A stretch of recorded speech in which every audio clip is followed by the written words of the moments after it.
Bengal SIR case, supreme court की चुनाव आयोग को फटकार। नमस्कार, मैं रियांशी और आप देख रहे हैं खबर समय। सुप्रीम कोर्ट में बंगाल एसआईआर मामले की सुनवाई शुरू हुई तो अदालत में कई तरह के सवाल उठे।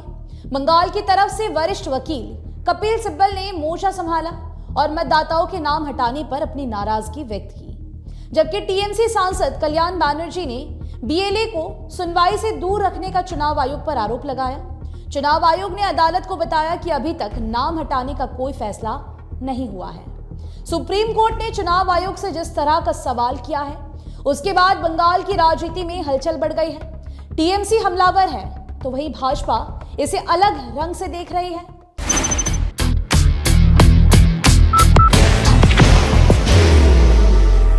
There will only be one insignia.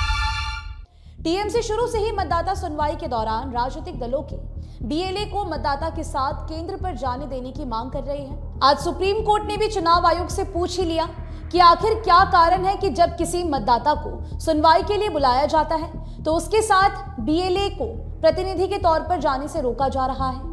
Supreme court के मुख्य न्यायाधीश ने संविधान और कानून का हवाला देते हुए कहा कि प्रभावित व्यक्ति को सुनवाई के दौरान अपने साथ किसी प्रतिनिधि या व्यक्ति को साथ रखने का पूरा अधिकार है। यह व्यक्ति परिवार का कोई सदस्य, मित्र या फिर राजनीतिक दल का ही कोई सदस्य क्यों ना हो। चुनाव आयोग की ओर से सफाई दी गई है कि यह ठीक है कि मतदाता किसी भी प्रतिनिधि के साथ आ सकता है, लेकिन राजनीतिक दल इस पर जोर नहीं दे सकते कि मतदाता के साथ उनके एजेंट भी मौजूद रहे। इस बात पर कोर्ट ने फिर से सवाल किया कि आप ही कहते हैं कि राजनीतिक दलों की इसमें भागीदारी जरूरी है, तो अब उन्हें क्यों रोका जा रहा है। सुनवाई के दौरान तृणमूल कांग्रेस के सांसद कल्याण बनर्जी ने सुप्रीम कोर्ट को बताया कि चुनाव आयोग ने नियम बदलकर राजनीतिक दलों के एजेंट को सुनवाई से दूर रखने की कोशिश की है। बाहर की भागदौड़ अब नहीं तोड़ेगा आपके घर का सुकून। SBM गोल्ड UPVC विंडोज, आपके घर का सुकून। उन्होंने दावा किया कि बंगाल में सुनवाई को लेकर हंगामा और हिंसा भी हो रही है। बहुत से स्थान पर तो बम भी मिल रहे हैं, वहां हालात काफी तनावपूर्ण हैं। कपिल सिब्बल ने चुनाव आयोग को घेरते हुए कहा कि लॉजिकल डिस्क्रिपेंसी के नाम पर मतदाताओं के नाम हटाए जा रहे हैं, जैसे पिता और बच्चे के उम्र में 15 साल का अंतर होना अथवा नाम की स्पेलिंग में फर्क होना इत्यादि बहुत से कारण हैं। सुप्रीम कोर्ट ने इसे लेकर भी चुनाव आयोग से पूछा कि क्या आपको पता नहीं है कि भारत में बाल विवाह जैसी परिस्थितियां भी हो सकती हैं। ऐसे मामलों को सीधे गलत नहीं ठहराया जा सकता। इसमें चुनाव आयोग ने सफाई दी है कि जहां मामला स्पेलिंग मिस्टेक का है वहां मतदाताओं को नोटिस भेजे गए हैं, ना कि मतदाता का नाम चुनाव सूची से हटाया गया है। जिन मामलों में उम्र का अंतर असामान्य है उन्हें भी नोटिस दिया गया है, लेकिन किसी का भी नाम हटाया नहीं गया है। कोर्ट ने चुनाव आयोग को स्पष्ट रूप से कहा है कि ये मत बोलिए कि पूरी प्रक्रिया संविधान के तहत चल रही है।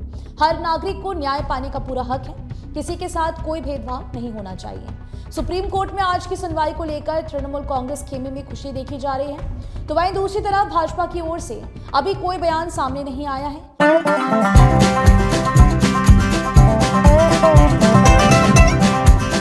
ड्रीमलैंड अम्यूजमेंट पार्क नियर फुलबाड़ी बैरेज, सिलीगुड़ी।